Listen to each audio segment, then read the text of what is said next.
Hey everybody! This is my second blog video, and there are a couple things I want to talk to you about today. Sorry if you hear any weird sounds. It's coming from downstairs. My neighbors are being really loud. I think one of them has a boyfriend who thinks he's a musician or something, and is being really loud. And ironically, he was yelling and cursing out the window earlier this morning at the neighbor's dog for being too loud. So, I don't know. Well, I want to talk to you about my shorts. In particular, I want to talk to you about these shorts because they've been a way for me to track my body fat in my progress throughout the years. I've had these since 2010. It was never really my intent for these to be something that I track my body fat with. But I'll just give you the story of the shorts. I was about 110 to 115 pounds when I got those. Wasn't really happy with my body, so kept lowering my weight until I got to like around 105 or a little bit less. Still wasn't happy. And this is because I didn't have a good body fat percentage. Although I was getting smaller, I was just a smaller version of the same me. I still had all the same squishiness to me, the same pancake ass, unfortunately. And now I am between 130 and 135 pounds, which sounds like a hell of a lot. And I'm not tall either. I am just under 5'4", so I'm relatively short. And yeah, that sounds like I'm fat, doesn't it? But these shorts fit me the same or even better now. So I think that means that we should all just throw our scales away and track our bodies based on our body composition instead, because I can say I'm definitely a lot happier with the way I look now than I was then. And I'm sure a lot of that isn't just due to physical change, but it's also due to growing up. And just another thing about these shorts that I can remember is in 2013, I went through a period of time that was really stressful on me, and I gained quite a bit of weight. And I was about 136, 137. I tried to get these on for summer, and they just looked completely obscene. I could not wear them. They were about two sizes too small, and if I wore these out in public, it would have gotten a lot of negative stares. So I'm like 2 pounds less than that now, and I can wear these. They look perfectly fine. They're not tight fitting. I can take them off without undoing the button or zipper. So they definitely fit. Yeah, that just goes to show that your weight shouldn't really be that big of a deal.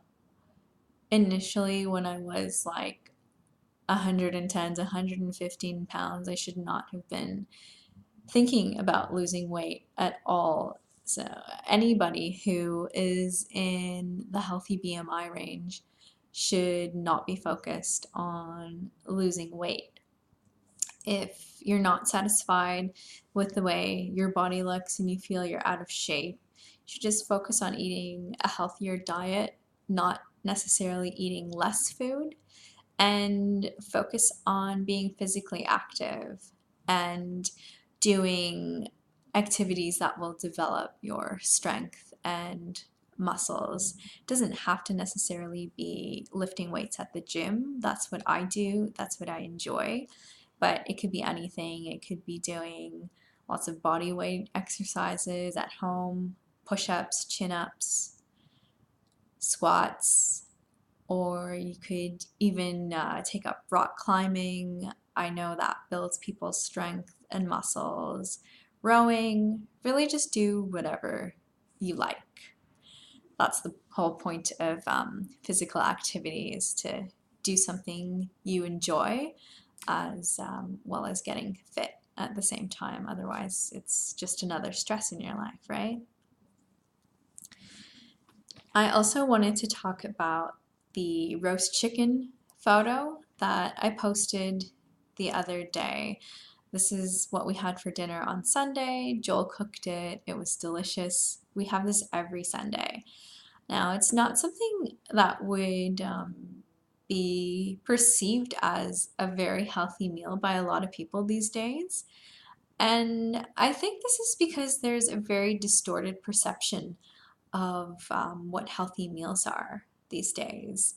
And I think that is thanks to the health and fitness industry, unfortunately, portraying the only things that are healthy as kale, quinoa, goji berries. You know what I'm talking about, the superfoods that are really expensive.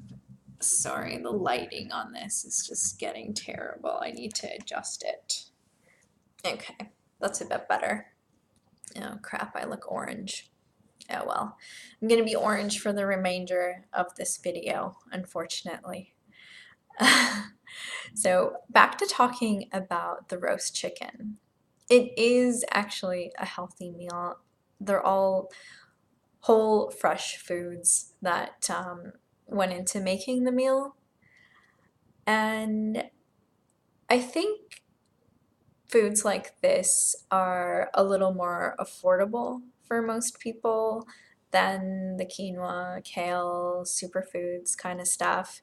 Not to say that I don't love them, I really do. They're delicious, but it's not friendly on the wallet all the time.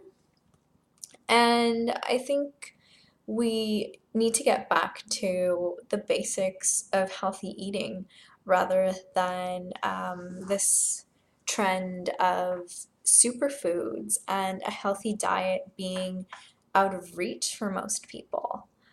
And this is because obesity runs more rampant in low socioeconomic status communities.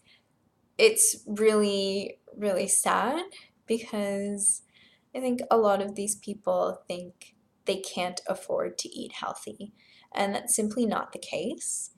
If you can afford to buy a chicken, a few vegetables, some tins of tuna, maybe a little bit of pasta, and some eggs, a bit of frozen fruit, you're pretty much set for an entire week of healthy eating.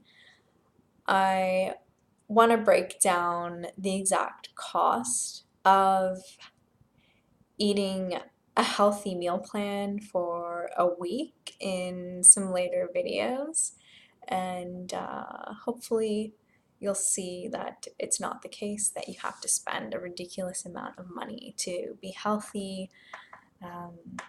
I've seen some pretty crazy people on here, like this crazy banana girl who eats like something like 30 bananas a day and promotes that as a really healthy diet, going on about how she spends like $600 a week on groceries or something like that. That's just insane. Like, who has that kind of money to spend on food? I don't. And I'm pretty sure most other people don't either. So it's just not realistic. Anyway, I'm going to wrap up this video now because it's getting a little bit long and I'm tired of seeing my orange face on the screen. But I'll be back soon with another one for you guys. Bye.